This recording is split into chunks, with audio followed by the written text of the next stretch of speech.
আয়েশা মিম জানতেছেন, কেউ অসুস্থ হলে তার নামে মসজিদে মিলাদ পড়ে দোয়া করা কি বিদআত? জি, অবশ্যই।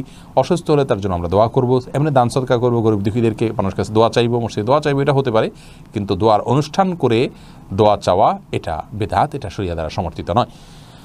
এরপরে সালমা খাতুন জানতে চেয়েছেন, বিয়ের আগে আশীর্বাদ অনুষ্ঠান করা যাবে কিনা? না, এটাও ইসলামী শরিয়া দ্বারা অনুমোদিত নয়। এমডি আরিফ জানতে চেয়েছেন, আজান অবস্থায় কোরআন পড়া যাবে কিনা? যাবে, কোনো অসুবিধা নেই, তবে আজানের সময় কোরআন পড়া বন্ধ করে রেখে আজানের জবাব দেওয়া হলো সুন্নাহ।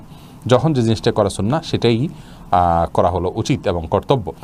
আবু মোহাম্মদ শাহিদুল আরমান জানতে চেয়েছেন, ওযু ছাড়া মোবাইল অ্যাপস থেকে কোরআন পড়া যাবে কিনা? অবশ্যই যাবে, কারণ মোবাইল অ্যাপসের এই কোরআন, এটা কোরআনের সফট কপি, এটা মূল কোরআন নয়, হার্ড কপি নয়। বিশেষ করে বাড়ির বাইরে গেলে, কাজ সফরে থাকলে সর্ব অবস্থা যায় আছে, কোনো অসুবিধা নেই, তবে অজু অবস্থা অবশ্যই তেলাওয়াত করতে পারে, সেটা ভালো সর্ব অবস্থায়। আফিয়া খাতুন মুন্নি জানতে চেয়েছেন, হোমিওপ্যাথিক ওষুধ সেবন করা যাবে কিনা? যাবে, সেখানে যে অ্যালকোহল আছে এটার কারণে ওইটা সেবন করা হারাম হয়ে যাবে না। রোজি ইনাম